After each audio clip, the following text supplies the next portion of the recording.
જી નમસ્કાર, હું TR Jadav TR એજ્યુકેશનમાં ફરીથી એક નવા વિડીયોમાં તમારું સ્વાગત છે. મિત્રો, જીએસઆરટીસી હેલ્પર માટે જે ડીવી માટે ફાઇનલ મેરિટ લિસ્ટ જાહેર થઈ ગયું છે. હવે બધા તમે કામે લાગી ગયા છો ડોક્યુમેન્ટ માટે. તો હવે ચોક્કસ મિત્રો સમય લઈ આ જે વિડીયો બનાવું એ ધ્યાનથી સાંભળજો. આ હું બીજી વખત વિડીયો બનાવું છું મિત્રો. દરેકને જે SC ST OBC EWS general માટે છે, બધાના માટે, બરાબર, કે કયા કયા ડોક્યુમેન્ટ જરૂર પડશે એ પણ સમજાવશું, બરાબર. તો જીએસઆરટીસી હેલ્પર ભરતી 2025 એસસી એસટી ઓબીસી ઈડબ્લ્યુએસ તેમજ જનરલ, બરાબર. તો ઈડબ્લ્યુએસ અને જનરલ એમના માટે અલગથી વાત કરીશું, પરંતુ હાલ એસસી એસટી ઓબીસી એના જાતિ ખરાઈ બાબતે આમાં ચર્ચા કરીશું. ઈડબ્લ્યુએસ વાળાએ શું રજૂ કરવાનું, 1978 પહેલાંના પુરાવા બાબત, કયા કયા પુરાવા જોડવાના રહેશે, પેઢીનામું તેમજ વયપત્રક ઉતારા વિશે.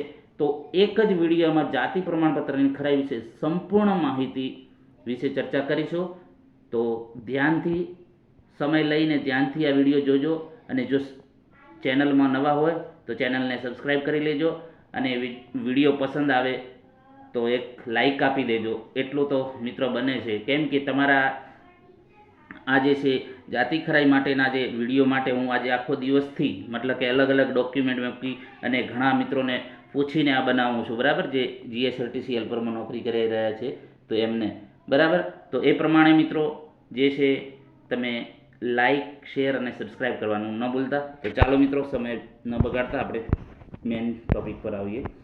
હવે મિત્રો, જીએસઆરટીસી હેલ્પર કેટેગરી વાઇઝ ડોક્યુમેન્ટની વાત કરીશું, એસસી એસટી ઓબીસી ઈડબ્લ્યુએસ અને જનરલ માટે. હવે મિત્રો વાત કરીશું જે જાતિ ખરાઈ, તો જાતિ ખરાઈ ફક્ત એસસી એસટી ઓબીસી આ ત્રણ કેટેગરી માટે જ છે. ઈડબ્લ્યુએસ માટે ફક્ત ઈડબ્લ્યુએસનો જે દાખલો છે એ રજૂ કરવાનો છે અને બીજા જે કોમન ડોક્યુમેન્ટ. જનરલ માટે, તો જનરલ માટે બીજા કોઈ ડોક્યુમેન્ટ નથી, જે કોમન એમની પાસે છે. તો વાત કરીશું જનરલના ડોક્યુમેન્ટ કયા કયા છે. તો તમે અરજીપત્રક જે, એટલે કે ઓનલાઈન જ્યારે જીએસઆરટીસીની ભરતી જાહેર થઈ તો જે ઓનલાઈન ફોર્મ ભર્યું છે તો એ ઓનલાઈન ફોર્મ, બરાબર. એના પછી આઈડી પ્રૂફ તરીકે તમારે આધાર કાર્ડ છે, ચૂંટણી કાર્ડ છે, પાન કાર્ડ છે, ડ્રાઇવિંગ લાયસન્સ, કોઈ પણ ચાલશે, બરાબર. જે પણ આઈડી પ્રૂફ તમારો ડોક્યુમેન્ટ સાથે બરાબર મેચ થાય છે, કહેવાનો મતલબ કે કંઈ ભૂલ નથી, તો એ જે છે એ ડોક્યુમેન્ટ તમારી પાસે આઈડી પ્રૂફ તરીકે રાખવાનું. જો પાન કાર્ડમાં બરાબર હોય, ચૂંટણી કાર્ડ બરાબર હોય કે ડ્રાઇવિંગ લાયસન્સ, સ્પેલિંગ મિસ્ટેક નથી કે બીજી કંઈ ભૂલ નથી, તો એને પહેલું પ્રાધાન્ય આપવું. પછી સોગંદનામું લાગુ પડે તો, બરાબર, જેમાં કંઈ ભૂલ હોય નામમાં કે જે સ્પેલિંગ મિસ્ટેકમાં, બરાબર, તો એમની સોગંદનામું, લિવિંગ સર્ટિફિકેટ, બરાબર, એટલે જે તમારું એલસી જે ઉમેદવારનું, પછી કોલ લેટર બંને, એટલે કે જ્યારે તમે ઓએમઆર એક્ઝામ આપી અને હમણાં જે તમે હવે જશો ડીવી માટે તો એનો કોલ લેટર, બરાબર, બંને પાસે રાખવા તમારી સેફટી માટે, મતલબ કે બંને તમારી જોડે જ રાખવા. આઈટીઆઈની માર્કશીટ બધી, બરાબર, એની માર્કશીટ અને સર્ટિફિકેટ.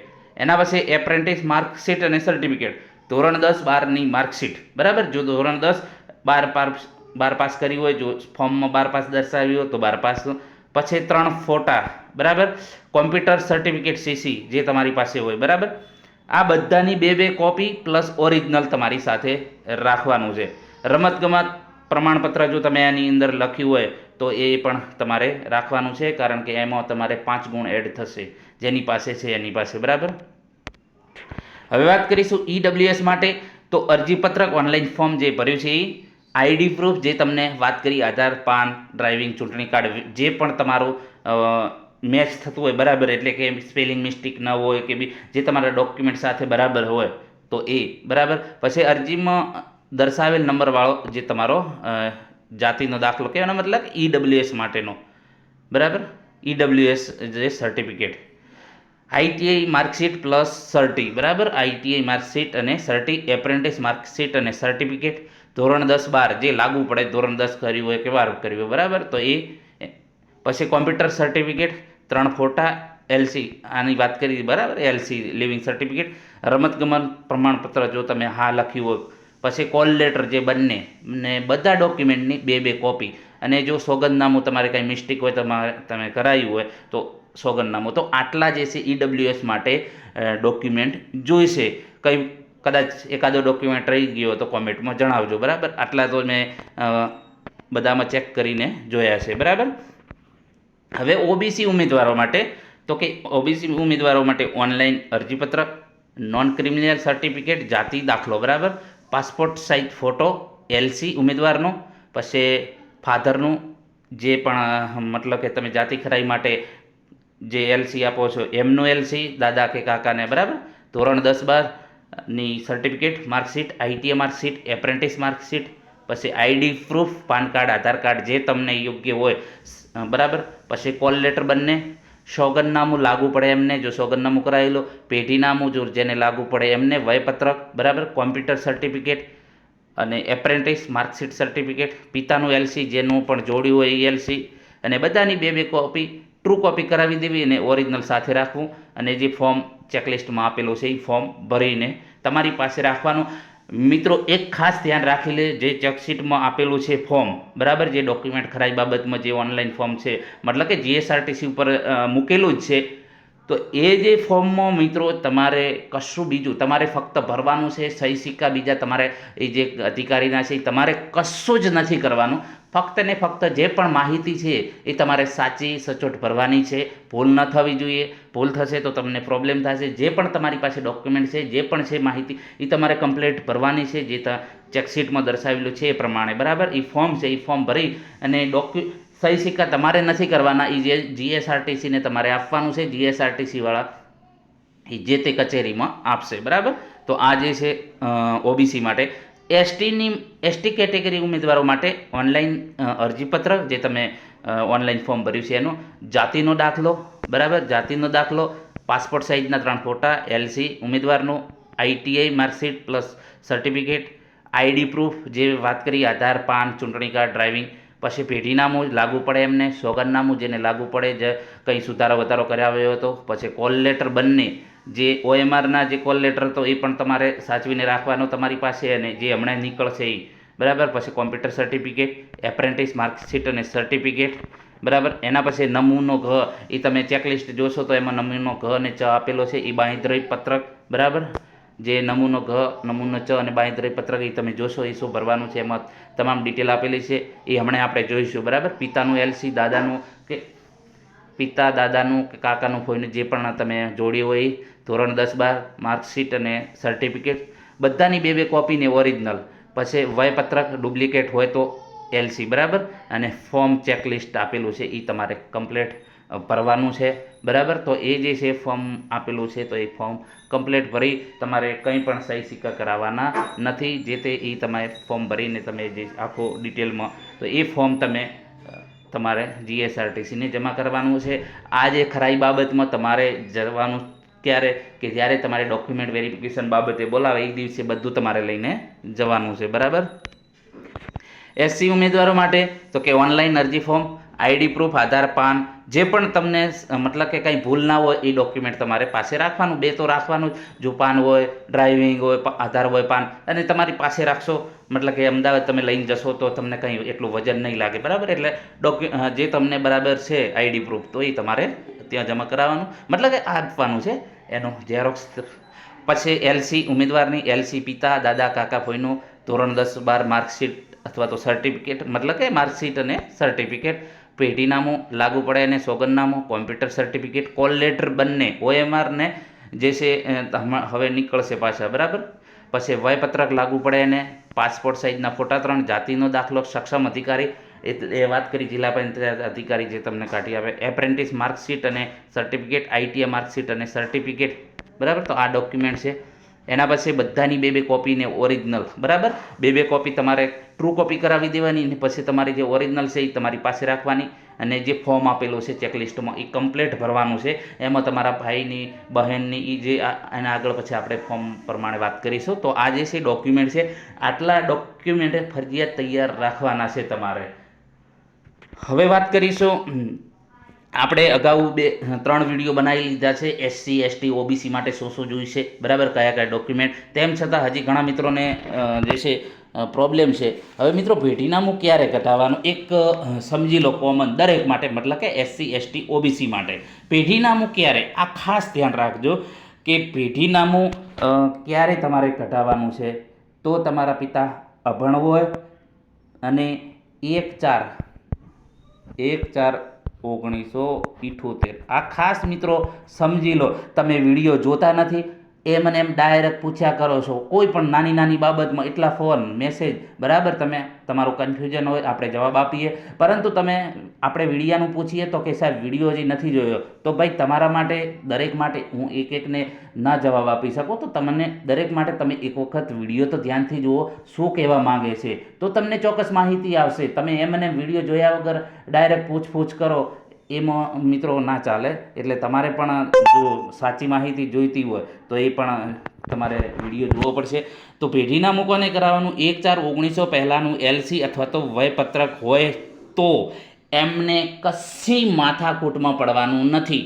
જો પિતાની 1/4/1978 અથવા તો એની પહેલાંની, બરાબર, 1/4/1978 પહેલાંનું પપ્પાનું જે પેઢીનામું, સોરી મિત્રો, પપ્પાનું જે એલસી છે, તો એમને કોઈ માથાકૂટમાં પડવાનું નથી. આ 1/4/1978 પહેલાંનું, બરાબર, 1/4/1978 પહેલાંનું એલસી હોય, જન્મ તારીખ હોય, બરાબર, તો એમને કશામાં નથી પડવાનું. એમનું એમ ફક્ત ને ફક્ત પોતાના ફાધરનો વયપત્રક અને જે એલસી આટલાની જરૂર પડશે, બરાબર. હવે વાત કરીએ 1/4/1978 પછી, બરાબર, 1/4/1978 પછી, બરાબર, 1/4/1978 પછીની તારીખ હોય, જેમાં પિતાનો જન્મ થયો હોય, એલસીમાં શાળા પ્રવેશની તારીખ હોય, વયપત્રકમાં શાળા પ્રવેશની તારીખ, તો જ તમારે પેઢીનામું કરાવવાનું. પિતૃપક્ષનું મતલબ કે જે તમારા કાકા, ભાઈ,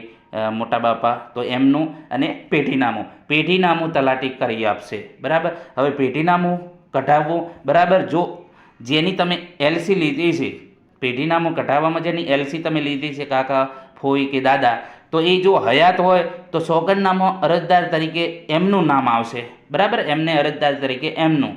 અને જો હયાત નથી તો જે તે ઉમેદવારે જે પરીક્ષા આપી છે, જેને ડોક્યુમેન્ટ વેરિફિકેશન કરાવે છે, તો એ ઉમેદવારનું, જો એ તમારા કાકા, ફોઈ કે દાદા હાજર નથી, મતલબ કે હયાત નથી, તો એમને સોગંદનામામાં અરજદાર તરીકે ઉમેદવાર પોતે. ક્યારે? જ્યારે હયાત નથી. આ ખાસ ધ્યાન રાખજો મિત્રો. પછી વારે વારે તમે પૂછો છો પેઢીનામું કે કઢાવવું ના કઢાવવું, તો મિત્રો ખાસ ધ્યાન રાખજો. 1/4/1978 પછીનું શું કે એલસી પિતાનો જન્મ થયેલો હોય, એલસી શાળામાં પ્રવેશની તારીખ હોય, વયપત્રકમાં શાળાની પ્રવેશની તારીખ હોય, તો આ હોય 1978 પછી, તો જ તમારે મતલબ કે જે છે પેઢીનામું દાદા કાકાનો કે એ જોશે, તો જ તમારે પેઢીનામું, લોહીનો સંબંધ દર્શાવવા માટે પેઢીનામાની જરૂર પડશે. પેઢીનામું ફક્ત ને ફક્ત SC ST OBC માટે જ છે. EWS જનરલ માટે કશું નહીં આવે, બરાબર. એટલે જનરલવાળા, EWS વાળા ખાસ ધ્યાન રાખજો. તમારે જે ડોક્યુમેન્ટ આપણે ચર્ચા કરી એટલા જ જોઈશે, બરાબર, બીજા નહીં આવે જાતિ ખરાઈ બાબતમાં. અને જાતિ ખરાઈ બાબતમાં તમારે જે પણ ડોક્યુમેન્ટ ચેકલિસ્ટ આપેલું છે, ચેકલિસ્ટ આપણે ટેલિગ્રામ ચેનલમાં પણ મૂકેલું છે, અને જે GSRTC જે વેબસાઇટ છે એમાં પણ અગાઉ મૂકેલા છે, બરાબર. તો એની પ્રિન્ટ આઉટ કરી અને તમે એ ફોર્મ ભરી અને તમે જે છે ફોર્મ કમ્પ્લીટ કરી અને તમે પછી એમાં GSRTCને જ્યારે પણ ડીવી માટે જાઓ ત્યારે તમારે લઈ જવાનું. આટલી તમને ખાસ ખબર પડી ગઈ કે પેઢીનામું ક્યારે કઢાવવાનું. હવે અહીં તમે સામાજિક શૈક્ષણિક જે પછાત વર્ગના ચકાસણી માટે રજૂ કરવાની વિગતોનું ફોર્મ છે. અહીં જે તમે ફોર્મ છે આ તમારે ફોર્મ ભરવાનું છે. એમાં તમે આ ટાઈપનું છે, આ તમે ડાઉનલોડ કરવાનું રહેશે, જેમાં સામાજિક શૈક્ષણિક અને પછાત વર્ગના પ્રમાણપત્રની ચકાસણી બાબત, તો બરાબર, રાજ્ય સરકાર હેઠળના જે વિભાગ, બરાબર, અહીં તમારે જે તે વિભાગ લખવાનો, પછી જગ્યાની જગ્યા, બરાબર, વિભાગ હેઠળની હોદ્દો અહીં તમારે જે લખવાનું છે હેલ્પર, બરાબર, એ પ્રમાણે તમારે ફોર્મ કમ્પ્લીટ ભરી લેવાનું છે. પછી ઉમેદવારનું નામ, ઉમેદવારના પિતાનું નામ, હાલનું સરનામું, કાયમી સરનામું, ઉમેદવારની જાતિ, મૂળ વતન, ઈમેલ એડ્રેસ, સંપર્ક નંબર, જે છે પછાત વર્ગ જે તમારે અહીં નંબર એનો, બરાબર. તો આ રીતની તમારે ફોર્મ કમ્પ્લીટ ભરવાનું છે. એમાં પછી અગાઉ અન્ય જગ્યાઓ માટે જો જાતિ પ્રમાણપત્ર કરાવેલું હોય તો એ પ્રમાણે હા લખવાનું, નથી કરાવે તો ના, બરાબર. જો ચકાસણી કરાવેલ હોય તો તે વિગતો બરાબર જે પ્રમાણે અહીં આપેલી છે બરાબર. ઉમેદવારના પિતા શિક્ષિત હોય તો શાળા છોડ્યાના પ્રમાણપત્ર નંબર, ઉમેદવાર શાળા છોડ્યાના પ્રમાણપત્ર નંબર, એ પ્રમાણે જે પણ આ ડિટેલ છે તમે એટલો તો તમે ગુજરાતી તો વાંચતા આવડે છે બરાબર. તો એ પ્રમાણે તમામે તમામ અહીં જે તમને વિગતો લાગુ પડે છે બરાબર. તો એ વિગતો તમારે કમ્પ્લેટ જે છે ભરી અને અહીં તમારે સહી કરી દેવાની બરાબર. અહીં સ્થળ લખી દેવાનું. આ તમામે તમામ હવે અહીં તમારે જે છે સંબંધિત ખાતા અધિકૃત અધિકારી આમાં તમારે કશું નથી કરવાનું. એ જે તે તમે આપશો જીએસઆરટીસી જે તે કચેરીને આપશે, તમારે કંઈ નથી કરવાનું બરાબર. એ લોકો ચકાસીને તમને જણાવશે.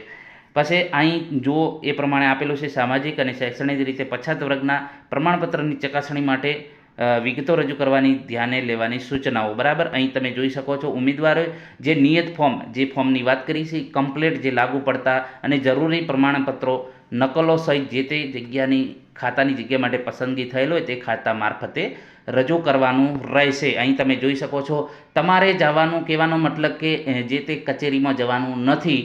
તમારે ફક્ત ને ફક્ત જે જીએસઆરટીસીએ નરોડા બોલાવ્યા છે, જે સરનામું આપેલું છે ત્યાં તમારે જવાનું છે. અને જે પણ જાતિ ખરાઈના ડોક્યુમેન્ટ અને તમારા ડીવીના એ જ દિવસે એ તારીખે તમારે ત્યાં અહીં મતલબ કે ત્યાં આપવાના રહેશે. તમામે તમામ જીએસઆરટીસીને સોંપી દેવાના તમારા ડોક્યુમેન્ટ બરાબર.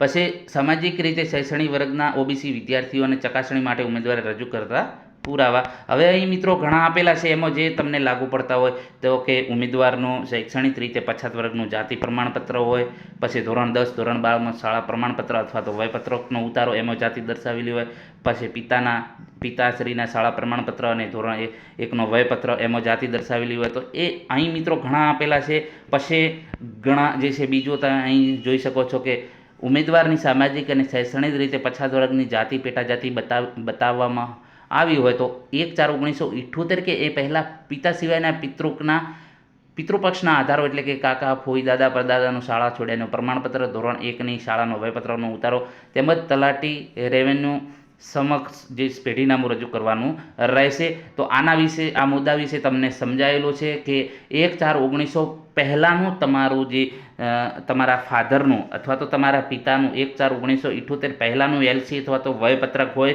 તો તમારે કશું જ નથી કરવાનું. પરંતુ એ પછીનું હોય તો તમારે કાકા, ફોઈ કે જે દાદાનું લઈ એલસી અને વયપત્રક પછી તમારે પેઢીનામું, લોહીનો સંબંધ દર્શાવવા માટે તમારે પેઢીનામું કરાવવાનું રહેશે. અહીં તમે જોઈ શકો છો પછી ઉમેદવારો સામાજિક અને શૈક્ષણિક રીતે પછાત વર્ગની જાતિ પેટી દર્શાવવામાં આવી હોય તેવા 1/4/1978 કે એ પહેલાંના પિતૃપક્ષના કાકા, ફોઈ, દાદા, પરદાદાની મહેસૂલી રેકોર્ડમાં જાતિ દર્શાવેલ હોય તો એ પણ તમારે ચાલે. આમાં જાતિ દર્શાવેલી 6 મૂળ હકપત્રો, જૂના 7/12ના ઉતારા હોય. પછી અન્ય જમીન, મકાન, અન્ય સરકારી, જો ઘણા એમ કહેતા હોય કે ફાધર ભણેલા નથી કે અથવા ભણેલું તો હોય ને કોઈક બરાબર. ભણેલા એટલે મતલબ કે પહેલા ધોરણમાં તમે એડમિશન મેળવ્યું હોય તો પણ ચાલે બરાબર. એવું નથી કે ગ્રેજ્યુએશન જરૂરી છે કે 2 ધોરણ પાસ કે 20 મતલબ કે 10 પાસ 12 પાસ. ફક્ત તમે શાળામાં એડમિશન લીધું છે 1978 પહેલાંનું બરાબર. તો એ જ મહત્ત્વનું છે. તો એ પ્રમાણે પછી જમીન કે અન્ય સરકારી વ્યવહારો કાગળ કરેલા હોય તો જમીનના, મકાનના દસ્તાવેજમાં જાતિ દર્શાવેલી, જન્મ મરણમાં જાતિ દર્શાવે એ પણ તમે રજૂ કરો છો. આ જે છે તમે અલગ અલગ તમારી જાતિ દર્શાવવા માટે તમે આ બતાવી શકો છો. અને આ બધા ડોક્યુમેન્ટ જે છે ટોટલ કેટલા આપેલા છે જે તમે અહીં જોઈ શકો છો. 12 છે. 12માંથી ભલે તમારે 10 હોય પણ મહત્ત્વના, તો આમાં શું જેટલું બને એટલા ડોક્યુમેન્ટ હોય તો તમને કંઈ વાંધો ન આવે. પછી વિવિધ વેરાઓ છે એના પાણી, મકાન વેરા, જો પોલીસ કેસને લગતા એમાં જાતિ હોય તો એ તમે બતાવી શકો. સરકારી અર્ધસરકારી જે સ્થાનિક સ્વરાજની સંસ્થાઓ તો સેવા પોથીમાં એમાં જાતિ દર્શાવે એ પણ તમે બતાવી શકો છો બરાબર. એમાં કોઈ પણ બીજું હોય તો તમે બતાવી શકો છો. આ તમને ઓપ્શનમાં આપેલું છે. મૂળ ગુજરાતના વતની ન હોય બરાબર, બહારેથી આવ્યા હોય અથવા તો સીધી લીટીના વડવાઓ 1/4/1978 પહેલાંથી ગુજરાતમાં કાયમી વસવાટ ધરાવે તે પુરવાર થાય તે માટે રેશન કાર્ડ, મતદાર યાદી, નોકરી, ધંધા, વેરા થાય. એટલે કે આ જે બહારથી આવેલા છે એમના માટે પણ અહીં તમે જોઈ શકો છો જે ફોર્મ ક્રમ નંબર 14 દર્શાવેલું છે. સામાજિક રીતે જે શૈક્ષણિક પછાત વર્ગની જાતિ પુરવાર થાય તેવા અગત્યના કોઈ પ્રોબેટિવ વેલ્યુ ધરાવતા અન્ય કોઈ પુરાવા હોય બરાબર. ઉમેદવારનું હાલનું સરનામું, સરકારી ઓળખપત્ર, આધાર કાર્ડ, ચૂંટણી કાર્ડ, એમાં પણ જો જાતિ દર્શાવેલી હોય તો પણ ઉમેદવારનું પિતાનું સરકારી ઓળખપત્ર હોય, બરાબર. તો આ જે છે આધાર પુરાવો તમે રજૂ કરી શકો છો. ઉપરોક્ત આધાર પુરાવા પૈકી કોઈ પણ એક આધાર પુરાવા પિતા સિવાયના પિતૃપક્ષના અન્ય સંબંધીઓ કે જેવા પરદાદા કાકા હોય તો અહીં તમને મેં જે પણ વાત કરી એ તમે અહીં જોઈ શકો છો કે તમારા પિતા સિવાયના જો તમારે 1/4/1978 પહેલાં પિતાનું હોય એલસી અથવા તો જન્મ થયેલો હોય, એડમિશન લીધેલો હોય 1/4/1978 પહેલાંનું, તો તમારે કશું જ નથી કરવાનું. આ બધાને લાગુ પડશે, SC ST OBC. પરંતુ 1/4/1978 પછી પિતાનો જન્મ થયેલો હોય, બરાબર, તો જ તમારે પેઢીનામું કરાવવું રહેશે. કેમ? તો કે એ લોહીનો સંબંધ દર્શાવવા માટે. આ ખાસ મિત્રો ધ્યાન રાખજો. કોઈ પણ કિસ્સામાં અસલ આધાર વેરિફિકેશનો માટે રૂબરૂ રજૂ કરવામાં આવે તો નિયત તારીખે, જે તમારે તારીખ આપેલી છે એ તારીખે જવાનું છે. ઉમેદવાર દ્વારા કોઈ પણ આધાર પુરાવા રજૂ કરવામાં આવે તેની પ્રાથમિક ચકાસણી થાય બાદ જરૂર જણાય તો એમાં વધારાના આધાર પુરાવા તમારે જે રજૂ કરે તો એ પ્રમાણે તમારે આપવાના છે, ટપાલ અથવા તો અન્ય રીતે, બરાબર. તો આ રીતે છે, આ ઓબીસી માટેનું છે, બરાબર. હવે વાત કરીશું અનુસૂચિત જાતિના ઉમેદવારો માટે. તો એના પૂર્વે જાતિના પ્રમાણપત્રોની ચકાસણી ખરાઈ બાબતે ગુજરાત સરકાર, તમે અહીં જોઈ શકો છો પરિપત્ર નંબર, સચિવાલય ગાંધીનગર. તો આ જે છે એમના માટેનું જે છે અહીં તમે આ ટાઈપનું તમે ફોર્મ આગળના વિડીયોમાં પણ ચર્ચા કરી છે અને આ ફરીથી આપણે બીજી વખત હજી મિત્રો તમે ખાસ ધ્યાનથી સાંભળો કે હું શું કહેવા માગું છું. તો એ પ્રમાણે મિત્રો તમારે અહીં કરવાનું છે. અહીં બધું આપેલું છે અને ચેકલિસ્ટ પણ આપેલી છે, તો એ પ્રમાણે તમારે ભરવાનું છે. હવે વાત કરીશું કે સામાજિક ન્યાય અને અધિકારિતા વિભાગ જે પરિપત્ર આપેલો છે કે અનુસૂચિત જાતિ પ્રમાણપત્રોની ચકાસણી ખરાઈ માટે ઉમેદવારોએ રજૂ કરવાનું વિગતોનું આ ફોર્મ છે. તો આ તમારે ફોર્મ ભરવાનું છે. એમાં પૂરેપૂરું નામ, સરનામું, મોબાઈલ નંબર, તારીખ, બરાબર. તો આ જે છે ફોર્મ ડાઉનલોડ કરીને તમારે ડિટેલ ભરવાની છે. વિષય છે અનુસૂચિત જાતિના પ્રમાણપત્રોની ખરાઈ બાબત. તો રાજ્ય સરકારના હેઠળના જે વિભાગ GSRTC, બરાબર, તો હોદ્દો જે હેલ્પર, બરાબર, એમાં રજૂ કરાયેલા મારા જાતિના પ્રમાણપત્રો, બરાબર. તો એ પ્રમાણે અનુસૂચિત જાતિના પ્રમાણપત્રોની ખરાઈ બાબતે નીચે આધાર મુજબ વિગતો રજૂ કરું છું. તો અહીં તમે જોઈ શકો છો કોનું ચાલે. તેમાં મારું અહીં લખેલું છે, મારું તથા મારા પિતાનું અસલ રેશન કાર્ડ અને તેનું પ્રમાણિત આ તમારી પાસે હોય તો તમે આ રજૂ કરી શકો છો, બરાબર. પછી મારું શાળા છોડ્યાનું LC, બરાબર. મારું અનુસૂચિત જાતિનું પ્રમાણપત્ર સક્ષમ અધિકારીએ આપેલું હોય જેમાં પેટા જાતિ બતાવેલી હોય, બરાબર. પછી પિતાનું શાળાનું છોડ્યા પ્રમાણપત્ર જો હોય તો, બરાબર. જો અભણ હોય તો પછી જે આપણે વાત કરી એ પ્રમાણે તમે રજૂ કરી શકો છો, મતલબ કે કાકા હોય કે. પછી મારા પિતાનું અનુસૂચિત જાતિનું પ્રમાણપત્ર સગા ભાઈનું હોય તો પણ શાળા છોડ્યાનું LC જે છે ચાલશે, બરાબર. પછી અનુસૂચિત મારા સગા ભાઈનું અનુસૂચિત જાતિનું પ્રમાણપત્ર, આ જે તે વિગતો જેટલા ડોક્યુમેન્ટ વધુ છે એટલો તમારે મતલબ કે વાંધો નહીં આવે. એક ડોક્યુમેન્ટ નિષ્ફળ જશે તો બીજું કામ આવશે, બીજું નહીં આવે તો ત્રીજું. એ પ્રમાણે તમારે જેટલા બને એટલા બધા જ ડોક્યુમેન્ટ તમારે મતલબ કે એટલું તમને ફાયદો છે. પછી મારા સગા બહેનનું પ્રમાણપત્ર, આ જે તમારી પાસે હાજર છે, અવેલેબલ છે, એ પણ સ્પષ્ટ વિગતો લખવાનું. મારા સગા મોટા બાપાના શાળા છોડ્યાનું પ્રમાણપત્ર જો હોય તો, બરાબર. તો આ જે છે મારા સગા મોટા બાપાનું અનુસૂચિત જાતિનું પ્રમાણપત્ર, કાકાનું જે હોય, બરાબર. આ પછી મારા સગા કાકાનું પછી મારા સગા કાકાનું અનુસૂચિત જાતિનું પ્રમાણપત્ર, જે તમને લાગુ ફોઈનું હોય, પછી સગા ફોઈનું છે, બરાબર, દાદાનું છે, જે પણ તમે આ જે છે તમારી પાસે જેટલા છે, કહેવાનો મતલબ કે એ તમારે અહીં રજૂ કરવાના. 17માંથી 17 હોય એવા જરૂરી નથી, પરંતુ જેટલા તમારી પાસે છે તે જે કાકાનું, ફોઈનું કે તમારા પપ્પાનું જે પણ LC હોય 1978 પહેલાંનું એ તમારે અહીં રજૂ કરવાનું છે. આ ઉપરાંત મારી જાતિના સમર્થનમાં તમે જાતિના સમર્થનમાં બીજા પણ ડોક્યુમેન્ટ બતાવી શકો છો.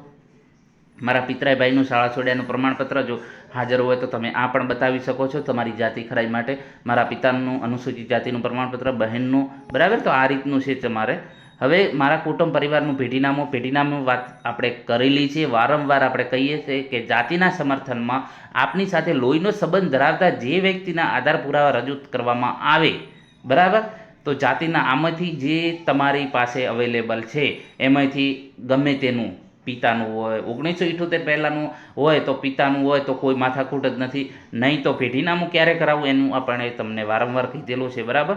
પછી અહીં બીજી મહારાષ્ટ્ર રાજ્ય વખતે સ્થળાંતર થયેલા ઉમેદવારો 1/5/1960 પહેલાં એટલે કે મુંબઈ રાજ્ય વખતે ગુજરાતમાં સ્થાયી થયાના આધારોને અમે જાતિ પ્રમાણપત્ર મેળવતી વખતે કચેરીમાં રજૂ કરાયેલા તમામ, તો જે મુંબઈ જે મહારાષ્ટ્રમાંથી સ્થળાંતર કરેલું તો એમને આ લોકોએ ભરવાનું છે, બરાબર. એવી વિગતો આપેલી છે, સ્પષ્ટ ગુજરાતીમાં લખેલું છે કે દાદાના નામે ગુજરાતમાં કંઈ મિલકત દુકાન કે હોય, બરાબર.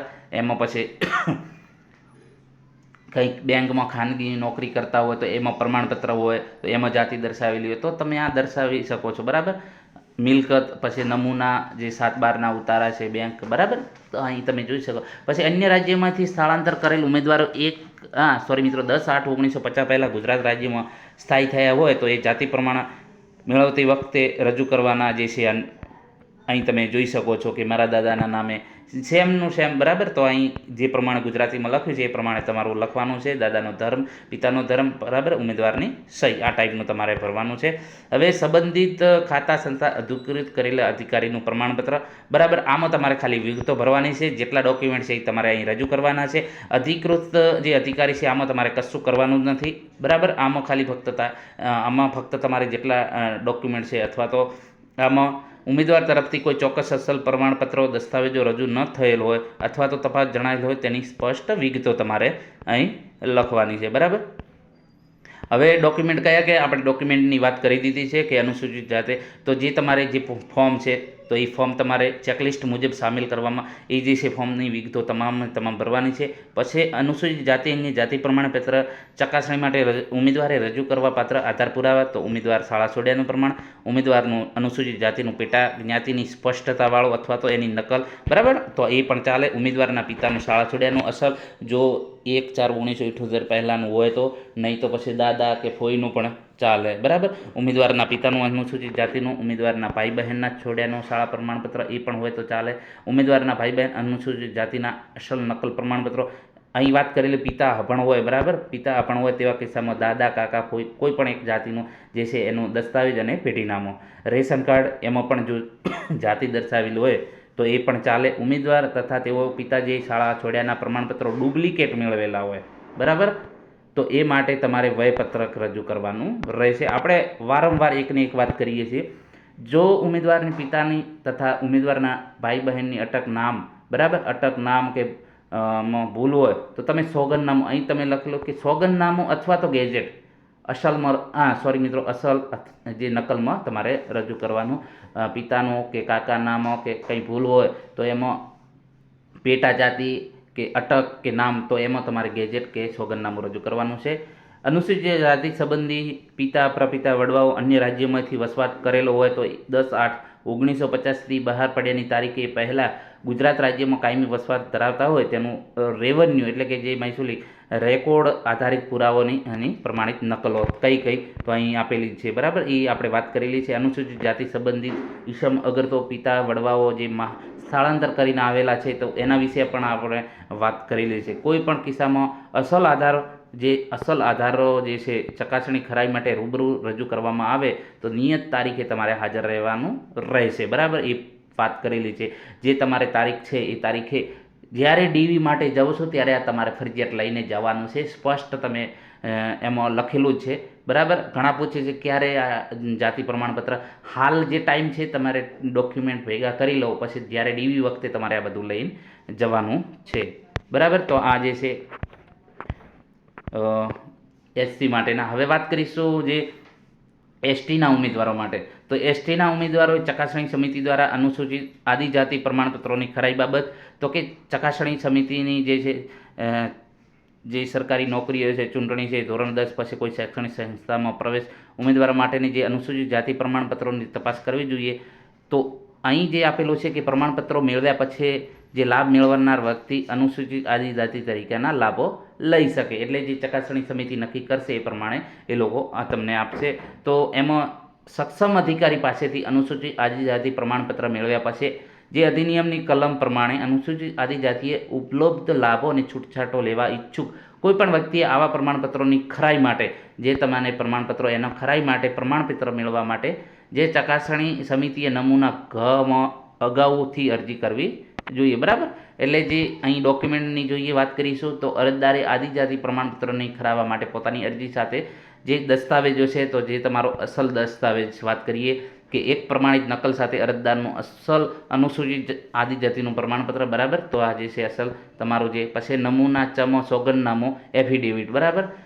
પછી અરજદાર સંબંધમાં જેની ફક્ત પ્રમાણિત નકલો જ રજૂ કરવાની હોય તેવા દસ્તાવેજો, બરાબર. તો અહીં તમે જોઈ શકો છો કે અરજદારે આદિજાતિ પ્રમાણપત્રની ખરાઈ કરાવવા માટે જે તમારું આદિજાતિનું જે તમે પ્રમાણપત્ર મેળવ્યું છે તો એની ખરાઈ માટે તમારે અરજી માટે કયા દસ્તાવેજોની જરૂર પડશે, જેમાં અસલની વાત કરીશું તો કે એક પ્રમાણિત નકલ સાથે અરજદારનું જે તમારું અસલ જાતિ દર્શાવે છે એ પ્રમાણપત્ર એટલે કે જાતિ પ્રમાણપત્ર, અને નમૂના ચમાં જે નમૂનો ચ હમણાં આપણે વાત કરીશું તો એનું સોગંદનામું. પછી અરજદારના સંબંધમાં જે ફક્ત પ્રમાણિત નકલો રજૂ કરવાની છે તો તેવા તો તમારે એલસી છે શાળા છોડ્યાનું પ્રમાણપત્ર, એનો શાળા મતલબ કે રજિસ્ટરનો ઉતારો, જન્મ રજિસ્ટર એટલે કે વયપત્રક, બરાબર. તો એના પછી પિતાના સંદર્ભમાં તમારે જો જન્મનો રજિસ્ટરનો દાખલો હોય, શાળા છોડ્યાનું પ્રમાણ એલસી હોય, શાળા પ્રવેશ રજિસ્ટરનો ઉતારો, અનુસૂચિત આદિજાતિ પ્રમાણપત્ર, તો આ તમારે પિતાના સંદર્ભમાં. પિતા નોકરી સેવા કરતા હોય તો આદિજાતિની નોંધ ધરાવતા જે સર્વિસ બુક આવે છે એ તમારે જો પિતા નોકરી કરતા હોય તો એમને ખબર હોય છે તો એ હોય તો પણ ચાલે. પેઢીનામાની વાત કરીશું. પેઢીનામા તરીકે આપણે વાત જે કરી છે બધાને સેમ જ લાગુ પડશે. તો એ તલાટી કરી આપશે અસલ, બરાબર, અને એમાં સાક્ષીના ફોટા અને સહિતનું.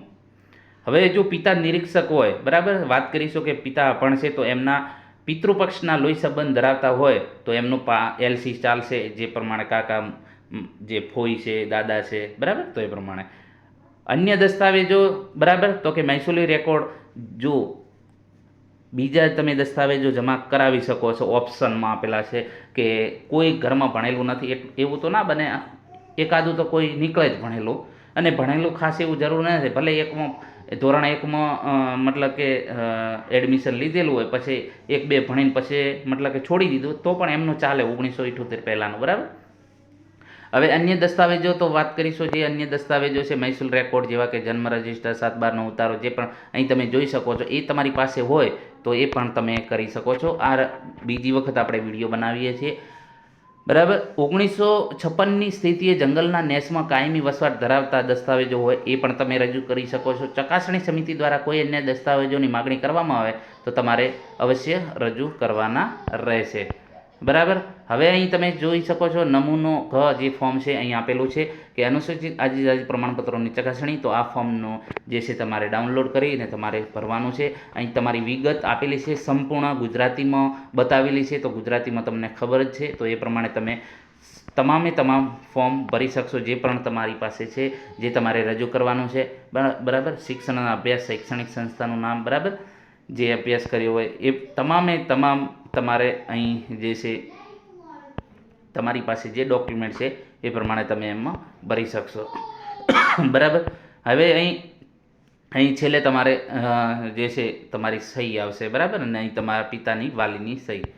હવે નમૂનો ચ છે તો કે અરજદાર દ્વારા અનુસૂચિત આદિજાતિ પ્રમાણપત્રોની ખરાઈ માટેના અરજીપત્ર સાથે વિકાસની સમિતિએ રજૂ કરવાનું સોગંદનામું, બરાબર. તો આ સોગંદનામું છે તો આ ડાઉનલોડ કરીને તમારે સોગંદનામું બતાવવાનું છે, બરાબર. એમાં તમારી સહી કરી, બરાબર, જે પણ લાગુ પડતું હોય, જે તમને લાગુ ન પડતું એ છેકી નાખવી, એ પ્રમાણે તમારે તમારી સહી શીખી. પછી બાહેધરી પત્રક છે, ઉમેદવારનો ફોટો, તો તમારે અહીં બાહેધરી પત્રક આપવાનું છે, બરાબર. અને છેલ્લે તમારે વાલીની સહી, અરજદારની ને વાલીની સહી, બરાબર, એ પ્રમાણે તમારે આ રજૂ કરવાનું છે. મિત્રો, તમામ SC, ST, OBC, general, EWS માટે તમામ માહિતી આ વિડીયોમાં મૂકેલી છે, બરાબર. તો આ વિડીયો ધ્યાનથી મતલબ કે જેટલો પણ વિડીયોનો સમય છે એ કમ્પ્લીટ વિડીયો પૂરો જોજો તો તમને ચોક્કસ ખ્યાલ આવશે. અધૂરું ના જોતા, નહીં તો તમને કશું નહીં સમજાય. એટલે તમને ફરીથી કહું છું કે તમારી ડોક્યુમેન્ટ વેરિફિકેશન માટે ફરજિયાત જવાનું છે. તો આ વિડીયો સંપૂર્ણ ધ્યાનથી સાંભળજો અને શું કહેવા માગે છે તો તમને થોડોક ખ્યાલ આવશે.